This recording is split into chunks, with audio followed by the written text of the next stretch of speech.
даярлау үстіндегі ортақ мақсатымызға жасалған маңызды қадам деп білеміз.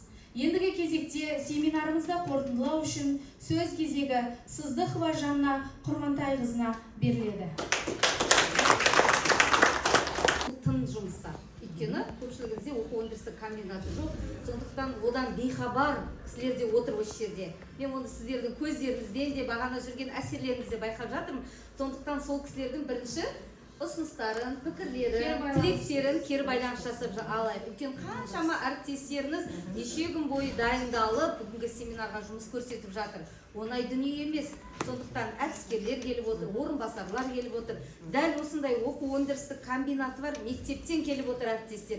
Солар бір-бірлеріңізбен салыстыра өздеріңіздің ұсыныстарыңызды ортаға салсаңыздар деген келеді. Микрофон сіздерде, келіңіздер. Сіз демейік, осы жерде біраз жылдан бері осы салада жүрген әріптестеріміз келіп отыр. Келіңіздер ортаға. Енді осы семинарды бізге арнайы қатынасқанымен келді. Біз осында келуге, жаңалықтарды көруге асықтық, әрине бұл мектепті көруге. Сол себепті бүгінгі жұмыс өте бізге әсерлі болды.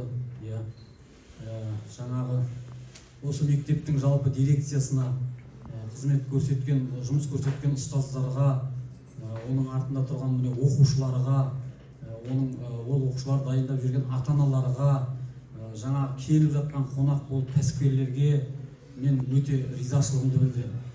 Бұл мектептің кәсіби бағдар беру жұмысы жолға қойылғаны сол табалдырықтан кіргеннен, көрме жұмыстарынан байқалды.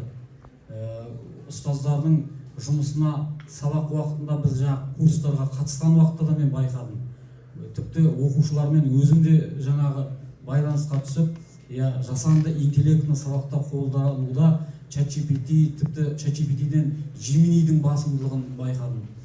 Тіпті өзімнің қымыжымды, ертең өтетін ашық сабағымды мен жаңа оқушыға тапсырдым, ол маған қандай слайдтар жасап берді мысалы. Өзім кеше сабақта мен сол бір қымыжыны құру үшін мен 2 күн, 3 күн уақытым өтті, ал сол бір 10 минуттың ішінде маған ана оқушы маған Gemini'мен слайдымды орастырып берді. Сол бұл үлкен жетістік деп мен білем. Сол себепті ұстаздарға, мектеп дирекциясына осындай ұжымды ұстап отырған, осындай балаларды тәрбиелеп отырған, сапалы білім беріп отырған ұжымға мен Жалағаш ауданынан өзімнің шын ризашылығымды білдіремін. Өзімнің әлі білмейтінім көп екен, көрмегенім көп екен. Осы жерде мен көрдім. Құдай қаласа ертең мектепке барып ұстаздарға, оқушыларға осы мәселені жеткіземін деп есептеймін. Рахмет. Саламатсыздар ма? Бүгінгі жұмыс өте керемет, Ләззат апай. Мен осы мектепке осымен 2-ші рет келіп отырмын. Бірінші семинарында да қатысқанмын. Мектептің жаңағы әні шығарып тұсау кесерінде болғанмын. Сол әнді баған бері күткем, негізі күшті, сол ән бар деп қанша қасымда әріптестерге айтып келгенмін. Сол әнді жақсы деп жарнамалап келгенмін. Өте керемет. Біздің мектебімізде осы облыстағы республикада ең алғаш 17 мектеп жабдықталғанда, соның 17-ші мектебі Арал ауданындағы нөмір 62-ші Жарасқан Әбдірашев атындағы мектеп-лицейі болатын. Біз енді осы жобамен жұмыс жасап жатырмыз. Шағын жинақты мектебіміз бар. Осы Жанна апайымыз басқарады. 7 мектебіміз бар. Соған сабақ өтеміз және осы құралдардың барлығы бізде де бар. Осы семинарға мен технология пәні мұғалімінде ерте келдім. Көрі осындай жақсы жұмыстар осы мектеп көрсетеді. Ылғи жастар жиналған. Бірінші семинарда маған сат емтихан түсіндірген, қатты ұнаған үйірме жұмысына қатысып. Сондықтан көп жаңағы мағлұматтар аламын деп солай өте қатты немен келдім. Жақсы, өте керемет болды. Ең алғашқы ашылуларыңыз. Енді бізде де бар, бірақ біздің алатын нәрсемізде көп екен деп ой түйдім. Сондықтан рахмет айтам. Осындай жаңаша, жаңа жұмыстар көрсеттіңіздер. Ой түйдік, идея түйіп бара жатырмыз. Осындай жалғасын табады деп ойлаймын. Рахмет барлықтарыңызға. Сізге де рахмет. Жанна апай ешқандай тыным таппай, барлығымызға жаңа қозғау салып отырады. Осында Қызылордада да болып өтті. Бүгін келгенме қуанып, Жанна Құрмантайқызына риза болып, ішіне қайтарда айтам ғой деп отырғанмын. Өткенде бір Ақтөбеге осындай кәсіби неге барғанымда, ол кезде кезде реклама болып кетті. Өздерінің университеттеріне шақыру, өздерінің университеттеріндегі жаңа мамандықтарға. Бүгін біз осы мектеп саласындағы, мектептің ішіндегі балаларды қалай тарту керек, балаларды қалай қызықтыру керек, әрбір мұғалімнің еңбегін, әрбір мұғалімнің балаға деген, баламен арақатынасын көріп, шынымен өзім жаңағы тігін несінде қатыстым.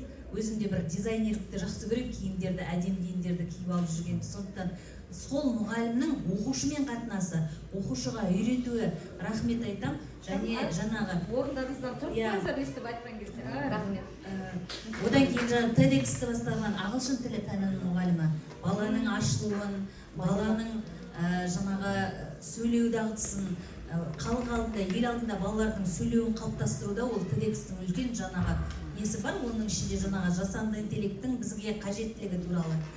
Енді ұжымдарыңызға рахмет айтам. Ләззат Машбекқызы, мен мына мектепке риза болып тұрмын. Бір жағынан сізге 201-ші мектепті басқарған Құлғазиев Жеңісбек Райсбекұлы сәлем айтып жатыр.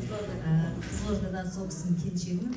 Жаңа апайға да айтып жатырмын ғой, осындай жаңағы халықаралық не бойынша ұтып алды, ол 201-ші мектепте, жоба бойынша. Жобаларыңызға сәттілік, рахмет. Әріптестерімізге біздің мектебіміздегі жоқ нәрселер, осы комбинат бізде жоқ. Мысалы, бізге алуға, біздің мектебімізге осындай нәрселер бұйырса екен деген мақсатта, мың бейіндік мақсатта жүріп жатырмыз. Әр жаңағы колледждарға, Қызылорда төңірегінде колледжге, университеттерге балаларды апарып, мамандыққа үйретіп, және оларды көрсетіп жатқанмен біздің мектебімізде үйрететін осындай шаралар жоқ та, өйткені бізде кабинеттер ұйымдастырылмаған. Сондықтан осы жерде жұмыс істеу әрбір мұғалім үшін бақыт деп ойлаймын. Сіздің мұғалімдеріңізге сәттілік, рахмет айтам.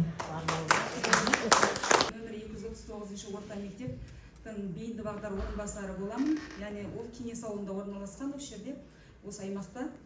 Бүгінгі өткізіп жатқан мамандықтарға байланысты, кәсіптерге байланысты арналған семинар өте керемет, өз дәрежеде, биік дәрежеде өтті. Жанна апай, сізге үлкен рахмет. Осы Жанна апаймен осы 2 жыл бұрын, Жанна апайдың бастауымен біз Астана қаласында маман кәсіп таңдаудың жаңа көкжиектері атты тақырыпта халықаралық конференцияда бірге болғанбыз апайменен. Сол жерде осы 286-ші мектептен мына өзіміздің әріптесіміз Әбілғазы қатысқан болатын. Осы Әбілғазы мен осы Қызылорда облысы бойынша біз Жанна апайдың бастауымен 6 маман бардық. Сол 6 маманның барлығы сол конференцияда, яғни кітап шықты, сол кітапқа біздің мақаламыз енді. Оның өзі осы Жанна апайымыздың жалпы осы Қызылорда өңірінің, Қызылорда облысы өңірінің осы кәсіптік мамандықтарға байланысты жұмыстардың жүйелі жүргізіліп жатқанының айқын белгісі болып табылады. Сізге зор денсаулық тілеймін, әрдайым осындай біздің көшбасшымыз болып, бізге бағыт бағдар бере беріңіз. Әріптестер, енді бұл сала маған бөтен емес. Себебі мен осы бағдар орынбасары 17 жыл жұмыс істегенмін, үздіксіз. Сондықтан бұл сала маған өте таныс. Оның арқылы қазіргі таңда мен Сырдария ауданы білім бөлімінде осы қызмет атқарамын. Осы кәсіптік бағдарға да жауап береміз. Фатима екеуміз мықты әріптеспіз. Біз тәжірибе алаңында осы жаққа жаңа орынға жиі келіп тұрамыз. 8 жыл болды. Мен осы Сырдариядан алып кетті бірінші орында, ал бүгін мені. Бірақ мына мектепте жаңағы әріптестеріміз айтып жатыр, Дархан әріптесімізбен қаншама жылдан бері бірге келе жатырмыз. Жанна Құрмантайқызымен болса да біз қаншама жылдан бері осы қызмет барысында таныспыз, біліспіз.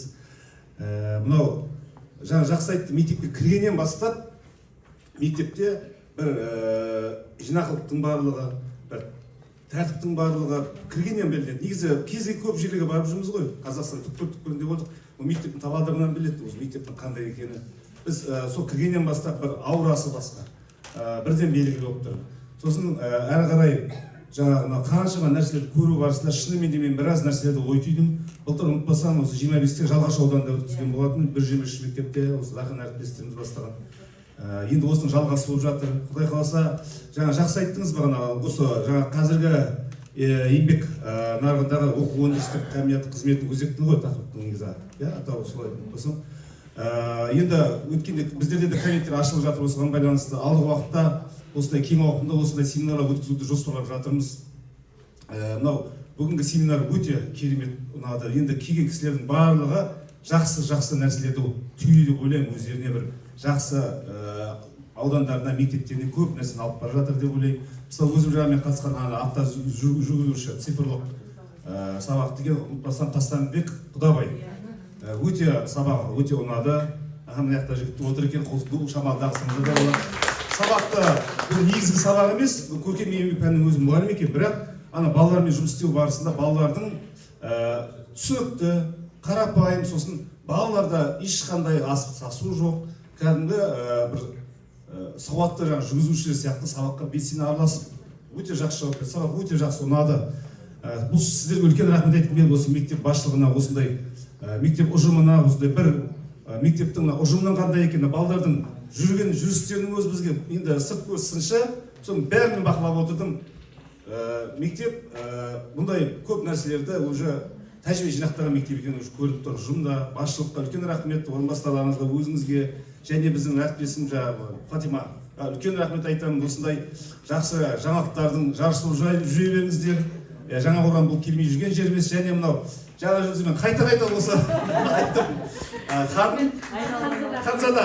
Басқа нәрсе айта деген Ханзадан жүргізген кездегі мен мына жерде де бірден білді да бір кәдімгі бір кәсіпқой журналист жүргізіп отқандай маған сондай қатты әсер алдым да. Жаңағы сіздің жаңағы форматыңыз бір ерекше формат болды. Оның ішінде сіздің жүргізу мәнеріңіз бір керемет бір реңк бергендей болды осы жерде. Күшті, өте керемет мен әсер алдым. Сондықтан сұрадым бұл кісіден. жай ғана бастамасы. Дикциясы, сөйлеу мәнері, облыстық деңгейде келген шараларды жүргізуге формальный дүние емес, шынайы өмірді көрсетті. Шынайы. Сосын жаңа келген үлкен әр өндіріс орындарынан келіп жатқан әріптестерге үлкен рахмет айтамын. Бұның барлығы әрине үлкен еңбек қой. Гранттың жеңімпазы бола тұрып, екінші мамандығын жаңа оқушылар сұрақ қойып жатты ғой, шетелде білім алу жақсы ма деген. Сол кезде тұрғым келген, бірақ енді шамалы сабыр сақтадым. Екінші мамандығын Түркияда білімін жалғастыруға, білімін қалағанда осы мектептің ұжымы деп мен үлкен алғысымды білдіргім келеді. Неге десеңіздер, біздің отбасылық бюджетімізге қаншама әсері тиді, және бала ел көру, жер көру арқылы оның жаңағы парасат деңгейі жоғары деңгейге көтерілді. Сондықтан мен мынау бүгінгі жаңағы қойылып отырған талап, заман талабына сай білікті мамандар бұл мектептен басталады. Мектепте кәдімгі мамандыққа қажетті дағдылардың барлығын да толық қалыптастырады деп аузымды толтырып бір сондай алғысымды айтқым келеді. Бір мысалын айтып кеткім келеді. Балам осы мектепке кеткеннен кейін, 2 айдан кейін республикалық деңгейде өткен Алматыдан журналистер келді. Мен өз ұлымды айтыскер ақын ретінде сахнадан көріп, көзіме жас келіп, сондай бұл бір менің ата-ана ретінде өзім аша алмаған қырын осы мектептің ұжымы ашқанына мен өзім куәсі болғам. Сол үшін мен сияқты қаншама ата-аналар бар ғой. Сондықтан сіздердің әр күндеріңіз сауаптан құралады деп мен айта аламын. Өйткені мынау жеген нанды адалдап жеу, әр баланың көкірек көзін, санасына сондай бір қажетті өмірде өзінің орнын ойып тұрып алатын дағдыларды қалыптастыру деген бұл оңай дүние емес. Сондықтан сіздерге мың алғыс. Тағы да жақсы жаңалықтарды күтеміз. Әр күні, мысалы, семинар болсын. Бері осы 286 тірек мектебінің аясында кереметтей мазмұнды, мағыналы тәжірибенің, іс-шараның, семинардың куәсі болдыңыздар. Осы кезеңге дейін қаншама осы облысымыздың түрлі өңірлерінен келген әріптестеріміз өздерінің шынайы көңілдерін, ақжарма пейілдерін, кері байланыстарын беріп жатыр. Мұның барлығы да, яғни осындағы Ләззат Машбекқызы бастаған команданың ұзақ еңбегінің нәтижелі жұмысының нәтижесі, оның жұмыстың барлығы нәтижесі осындағы шәкірттердің көздеріндегі оттан және де жаңа сабаққа қатысқан кездегі жұмыстарынан өздеріңіз байқадыңыздар деп есептейміз. Бұл мектептің мүмкіндігі бұдан да жоғары, сіздер ғана тек қана 100%-ың 1%-ын ғана көрді деп есептейміз. Біз аудандық білім бөлім тарапынан әрдайым осы мектептердің жұмыстарын қадағалап отырамыз. Бұл кісі Ләззат Машбекқызының өзі бағана таңертең сөзінде айтып өттім. Өте ізденімпаз, нағыз көшбасшы, мектеп директорларының көшбасшысы. Былтырғы жылы облыстық білім басқармасы тарапынан ұйымдастырылған бір мектеп бір жоба байқауының аудандық кезеңінің жеңімпазы, облыстық кезеңінің жүлдегері. Оны осындағы әріптестердің білім саласындағы азаматшалардың барлығы біледі. Бұл кісіден біздің үйренеріміз көп, алдыңғы буын біздің әпкеміз деп тағы да қайталап айтамыз. Ендеше құрметті әріптестер, жаңағы қазақтың жаңағы брендіне айналған Абай атамыздың өзі айтады ғой, болмасаң да ұқсап бақ, бір ғалымды көрсеңіз, ондай болма қайда деп айтпа ғылым сүйсеңіз, сізге ғылым кім берер, жанбай жатып сөнсеңіз, дүние де өзі, мал да өзі, ғылымға көңіл бөлсеңіз дейді. Сол ғылым мен білімді ұштастырып, бүгінгі оқушылардың, шәкірттеріміздің алып жатқан теориялық білімін практика мен тәжірибемен ұштастыра білген бүгінгі семинарымыз өзінің мақсатына толық жетті деп есептеймін. Оған осындағы барша әріптестеріміз келіседі деп есептеймін. Ендеше бүгінгі семинарда жаңағы біздің облыстық білім басқармасының басшысының бір сөзі бар.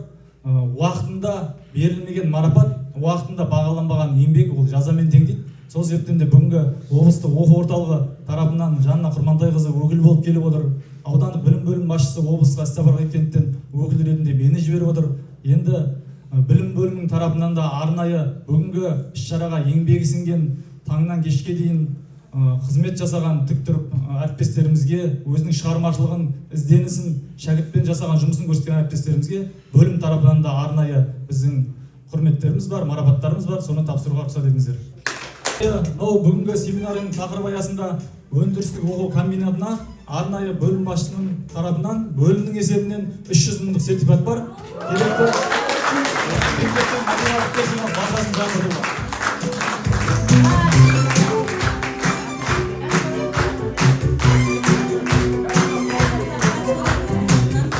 300 мың теңгелік сертификат біздің оқу өндірістік комбинатымызға табысталып жатыр. Өздеріңізге де ұстаздардың, ұлағатты ұстаздардың жанашыры, жақтаушысы болып, кәсіподақ тарапынан осындай марапат пен сый-сияпаттарды ұйымдастырғандарыңыз үшін көптен көп алғыс айтамыз. Құрметті әріптестер, қадірлі қонақтар, заманның заңғар тұлғасын, өз саласының кәсіби білгірлігін дайындауда шаршамай, талмай еңбек етіңіздер. Сіздердің шығармашылықтарыңызға шабыт, еңбектеріңізге толағай табыс тілейміз. Жақсы күндерде жолыққанша бүгінгі осындай керемет шарамызды мектеп гимнімен қорытындылаймыз. Орындайтын музыка пәні мұғалімі Арман Дүйсенбек. Қабыл алыңыздар.